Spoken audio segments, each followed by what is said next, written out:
Hi friend, আমি আবার একটা তোমাদের সাথে রান্না শেয়ার করছি। এটা বাড়িতে বানিয়েছিলাম রথযাত্রায় উপলক্ষে। এটা আমি বানিয়েছিলাম গজা, বাড়ির গজা। মানে কী বলবো, দোকানদারদের মতন তো পারবো না, তবুও চেষ্টা করলাম। ছেলে খাবো বলছে মিষ্টি, তাহলে আমি একটু আমাদের গোপালকেও দেওয়া হবে। আর আমার ছেলেটাও খাবার ইচ্ছে রয়েছে, ওর গজা খাবো বলছে। আমি কেনাচ্ছি, আমি একটু বাড়িতে বানিয়ে দিলাম। এই যে প্রথমে দেখলে তো ঘি দিয়ে ময়দাটাকে ময়ন দিয়ে ভরে, তারপরে যে বেলার পর আবার উপরে একটু ঘি ছড়িয়ে, তারপরে একটু ময়দা ছড়িয়ে, এই যেভাবে আমি একটু নেটে প্রসেসটা দেখেছি, ভিডিওটা বানিয়েছিল এতে, সেইখান থেকে দেখে পড়ে আমি ভিডিওটা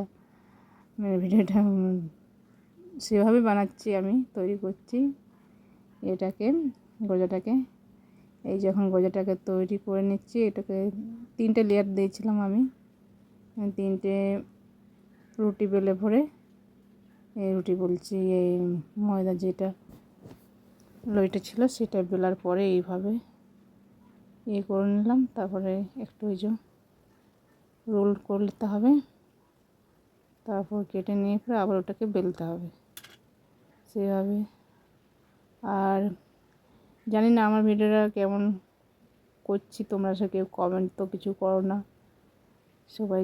জানি না এখন সাবস্ক্রাইব তো এত হয়েছে, কেউ তো কোনো কিছু কমেন্ট করে না আমাকে সেভাবে।